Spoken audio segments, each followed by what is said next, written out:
দুদিন আগে আমরা পিনাকি ভট্টাচার্যের একটা ভিডিও আপলোড করেছিলাম।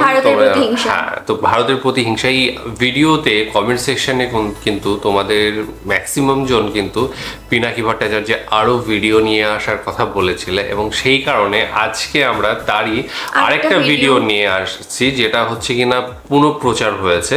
এটা যত সম্ভব 7-8 মাস আগে একবার প্রচার হয়েছিল, পুনরায় সেটা গতকালকে আপলোড করা হয়েছে, এবং সেই ভিডিওটার শিরোনাম হচ্ছে বাংলাদেশের নদী শুকিয়ে মারা, সব বাঁধ ভেঙে দেব। হ্যাঁ, তো এই শীর্ষক যে ভিডিওটা ডেসক্রিপশন বক্সে লিঙ্ক দিয়ে রাখবো, সেখানে গিয়ে অরিজিনাল ভিডিওটা দেখো, সাথে সাথে চ্যানেলটাকে লাইক, শেয়ার, সাবস্ক্রাইব করে দিও। তো চলো ভিডিওটা দেখে নিই, তারপর আর কথা হবে।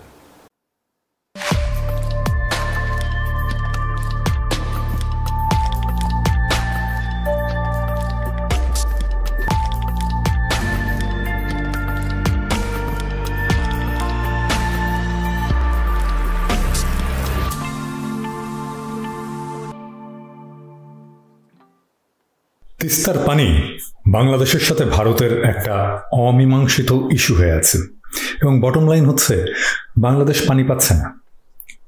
বাংলাদেশ বলে ইন্ডিয়া পানি দিচ্ছে না, ইন্ডিয়া বলে এটা তো পশ্চিমবঙ্গের ব্যাপার, পশ্চিমবঙ্গ না দিলে আমরা কি করতে পারি। আর পশ্চিমবঙ্গের মুখ্যমন্ত্রী মমতা ব্যানার্জি বলছেন তিস্তায় তো জলই নাই, দেব কিভাবে, আপনি তোরসার জল নিয়ে যান। মমতা ব্যানার্জির কথা সত্য, তিস্তার পানির প্রবাহ পশ্চিমবঙ্গে যা থাকার কথা ছিল তার 16 ভাগের মাত্র 1 ভাগ আসছে, তার মানে ডেডলক। মমতা ব্যানার্জি কখনো নিজের রাজ্যের স্বার্থবিরোধী কিছু করবেন না, করতে পারেন না। উনি তো তিস্তার পানি বাড়াতে পারবেন না। তাহলে সলিউশন কি? আজকের আলাপ এই তিস্তাই শুধু নয়, এই অঞ্চলের এক জটিল ভূরাজনৈতিক সমস্যার একটা সমাধানের রাস্তা বাতলানোর চেষ্টা। আসুন দেখি সেই সমাধানের সূত্রগুলো কি। তিস্তার পানি শুধু বাংলাদেশের জন্যই প্রয়োজনীয় না, তার দরকার আছে পশ্চিমবঙ্গেরও, বাংলাদেশের চাইতে বেশি। পশ্চিমবঙ্গের 9.2 লাখ হেক্টর জমির চাষাবাদ এবং মূলত বড় ফলনের সেচের জন্য তিস্তার পানি লাগে। বাংলাদেশের 7.5 লাখ হেক্টর জমিতে তিস্তার পানিতে বড় আবাদ হয়। পূর্ব বাংলা মানে আমাদের বাংলাদেশ আর পশ্চিমবঙ্গ মিলে যে বড় আবাদ হয়, তার জন্য তিস্তার পানির যে প্রবাহ দরকার তা হচ্ছে প্রতি সেকেন্ডে 1600 কিউবিক মিটার, কিন্তু পশ্চিমবঙ্গেই আছে প্রতি সেকেন্ডে মাত্র 100 কিউবিক মিটার। ভয়াবহ অবস্থা। তাই তিস্তা শুকিয়ে গেলে বাংলাদেশের চাইতে পশ্চিমবঙ্গের ক্ষতি বেশি। তাই তিস্তার শুকিয়ে যাওয়া ঠেকানো বাংলাদেশ আর পশ্চিমবঙ্গের উভয়েরই স্বার্থ। বাংলাদেশ এবং পশ্চিমবঙ্গের রাজনৈতিক নেতারা, এমনকি বিশেষজ্ঞরা কখনো খুঁজে দেখেননি কেন তিস্তা শুকিয়ে যাচ্ছে। সমাধান আছে তিস্তার শুকিয়ে যাওয়ার কারণের উপরে, যেখানে আমরা কেউই কখনো নজর দেইনি। আসুন আমরা আবিষ্কার করি আজকে কেন তিস্তা শুকিয়ে যাচ্ছে। তিস্তার পানি শুকাচ্ছে তিস্তার অববাহিকায় হাইড্রো ইলেকট্রিক ড্যাম তৈরির কারণে। কিভাবে পানি শুকায়? আসুন আমরা পানি এবং নদী ব্যবস্থাপনার খুব বেসিক কিছু ধারণা নেই। এইটা একটা স্বাভাবিক নদীর বেসিন। নদীতে নিচে পানি থাকে, পাশে থাকে 2 ধার উঁচু করা নদীর পাড়। এই পাড়ে থাকে ভেজিটেশন, বাংলায় বললে ঘাস, লতা, গুল্ম। এই নদী প্রবাহিত হতে থাকলে আশেপাশের মাটি পানি কিছুটা শুষে নেয়। এই পানি সেই ঘাস, লতাগুল্মের প্রশ্বাসের কাজে লাগে। এই প্রসেসটাকে বলে ইভাপোট্রান্সপিরেশন। একটা স্বাভাবিক নদীকে বাধাহীনভাবে চলতে দিলে নদীর পানি প্রকৃতিতে মিশে যায় মূলত ইভাপোট্রান্সপিরেশনের মাধ্যমে। এর মাধ্যমে নদীর অববাহিকায় নদীর প্রবাহের পানির একটা অংশ ধরেও রাখে। ইভাপোট্রান্সপিরেশনে নদীর পানি অতি সামান্য পরিমাণে হারায়। কিছুটা নদীর পানি বাষ্পীভূত হয়, যে পানিটা নদীর সারফেসে থাকে, মানে এইখানে। যখন আপনি হাইড্রো ইলেকট্রিক প্রজেক্ট বানাবেন, তখন আপনি নদীতে বাদ দিয়ে পানির রিজার্ভার বানাবেন। সেই পানি আপনি একটা সরু চ্যানেল দিয়ে টারবাইনের উপরে ছাড়বেন। যখন বিপুল পানি টারবাইনে পড়বে তখন তার টারবাইনকে ঘুরাবে এবং তার ডায়নামোকে ঘুরাবে এবং বিদ্যুৎ উৎপাদিত হতে থাকবে। আমাদের কাপ্তাই লেক আসলে একটা রিজার্ভার। কর্ণফুলী নদীতে বাদ দিয়ে এমন রিজার্ভার তৈরি করেছি আমরা। এই রিজার্ভার যখন তৈরি করা হয় তখন পানির যেই সারফেসে সানলাইট বা সূর্যালোকে এক্সপোজড হয় তা বেড়ে যায় বহুগুণে। এই যে দেখেন, আমি পাশাপাশি দুইটা অবস্থার চিত্র দিচ্ছি। বাম পাশে স্বাভাবিক নদী, যেখানে যতটুকু এরিয়া থেকে পানির বাষ্পীভবন হয় দেখুন, আর ডান পাশে হাইড্রো ইলেকট্রিক প্রজেক্টের রিজার্ভার, কতটুকু এরিয়া থেকে বাষ্পীভবন হয় দেখুন। এর ফলে পানিটা ফিরে নদীর বুকে পড়লেও পানির পরিমাণ ক্রমাগত কমতে থাকে। থার্মো ইলেকট্রিক পাওয়ার প্ল্যান্টে মানে কয়লা বা গ্যাস পুড়িয়ে যেখানে বিদ্যুৎ উৎপাদন করা হয় সেখানে পানি ফুটিয়ে বাষ্প করে টারবাইন ঘোরানো হয়। হাইড্রো ইলেকট্রিক প্রজেক্টে 1 কিলোওয়াট বিদ্যুৎ উৎপাদনের জন্য 22 গ্যালন পর্যন্ত পানি শুকিয়ে ফেলতে হয়, আর 1 কিলোওয়াট থার্মো ইলেকট্রিক বিদ্যুৎ তৈরি করতে মাত্র আধা গ্যালনেরও কম পানি শুকাতে হয়। এবারে আসুন আমরা দেখি তিস্তায় হাইড্রো ইলেকট্রিক প্রজেক্ট কতগুলো। তিস্তায় ভারত সরকারের মোট 20টা হাইড্রো ইলেকট্রিক প্রজেক্ট করার পরিকল্পনা করেছে। এর মধ্যে 5টা ইতিমধ্যেই হয়ে গেছে আর 15টা নির্মাণের নানা পর্যায়ে আছে।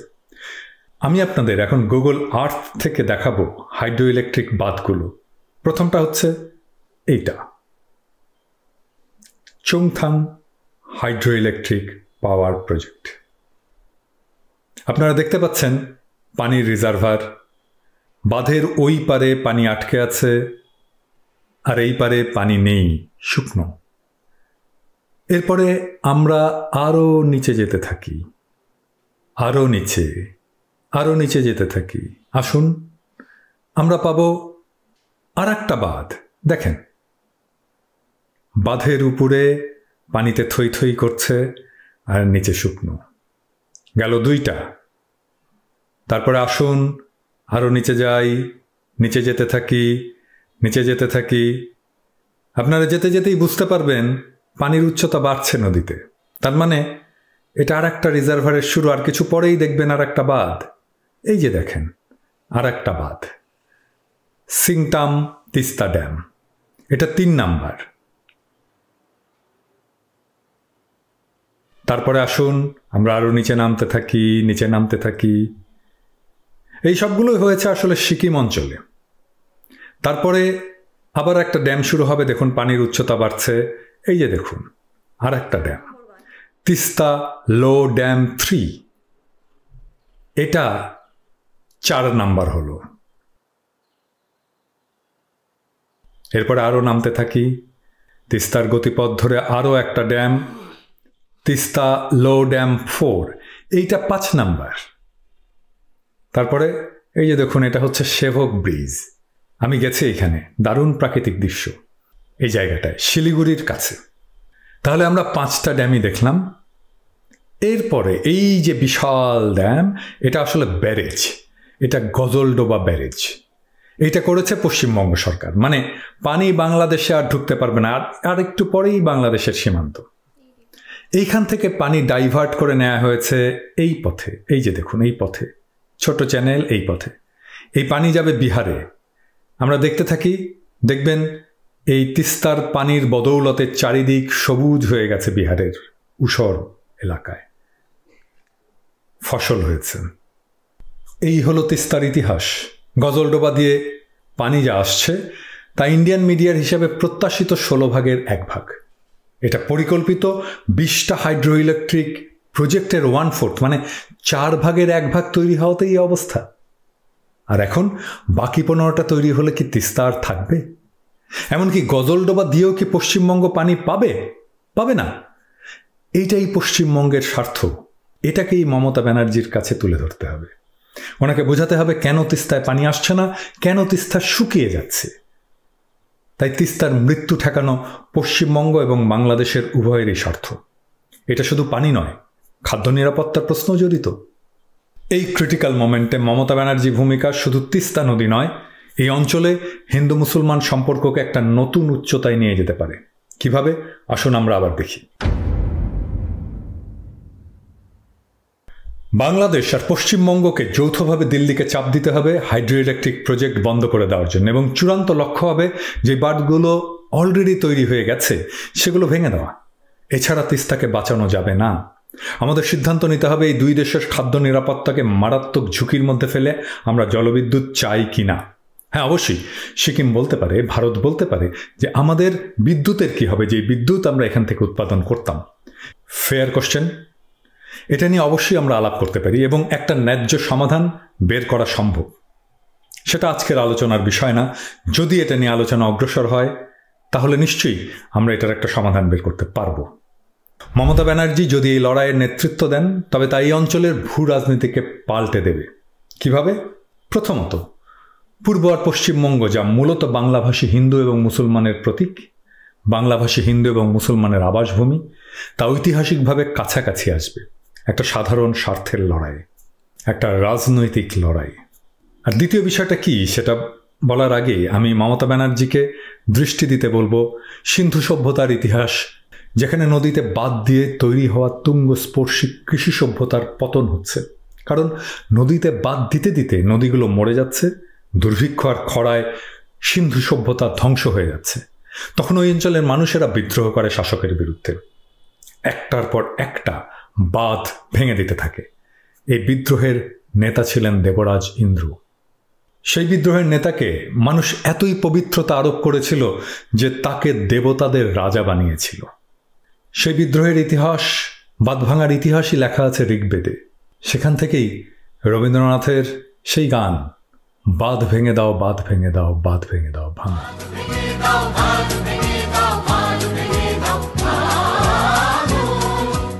সংস্কৃতিতে গো শব্দের দুইটা অর্থ, পানি এবং গরু।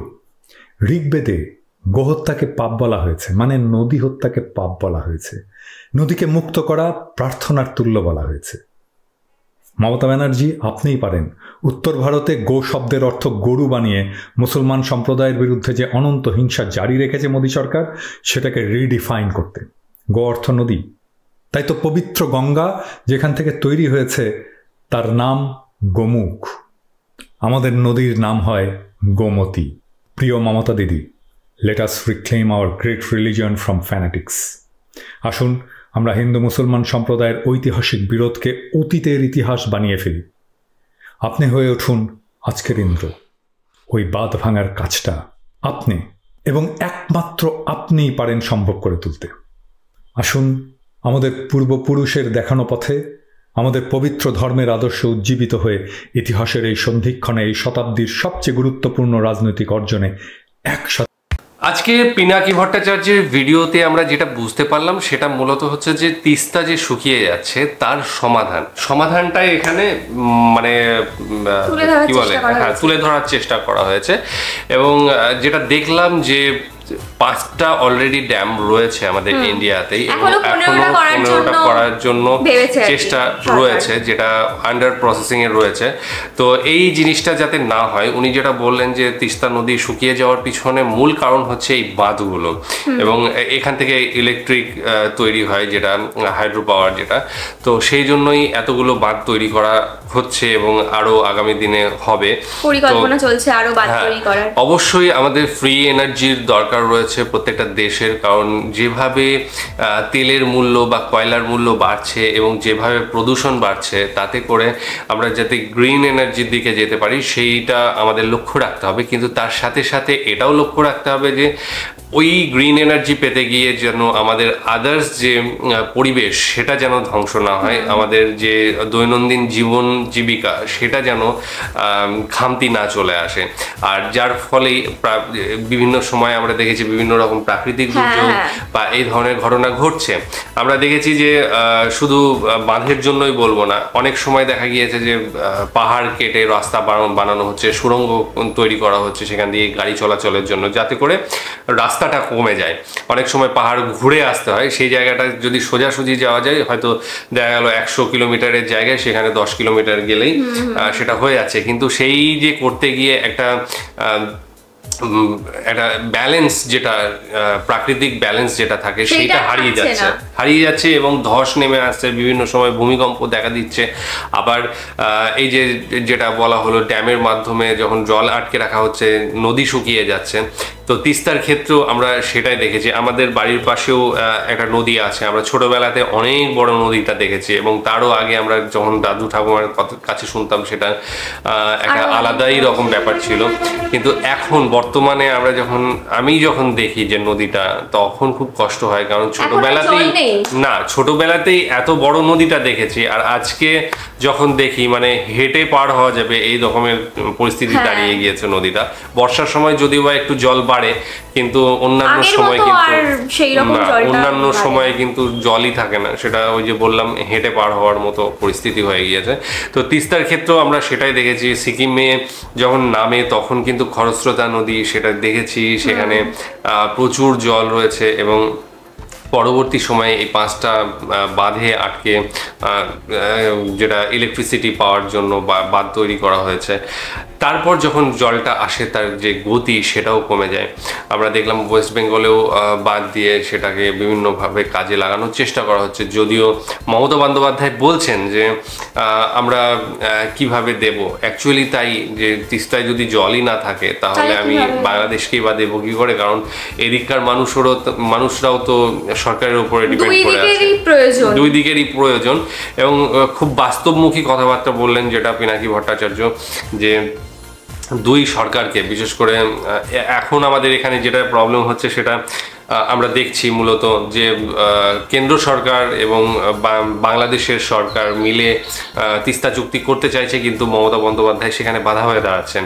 কিন্তু পিনাকি ভট্টাচার্য যেটা বললেন, সেখানে কিন্তু মমতা বন্দ্যোপাধ্যায়কেই এগিয়ে আসতে হবে, এবং সেখানে কিন্তু মমতা বন্দ্যোপাধ্যায় এবং বাংলাদেশ সরকার মিলে একটা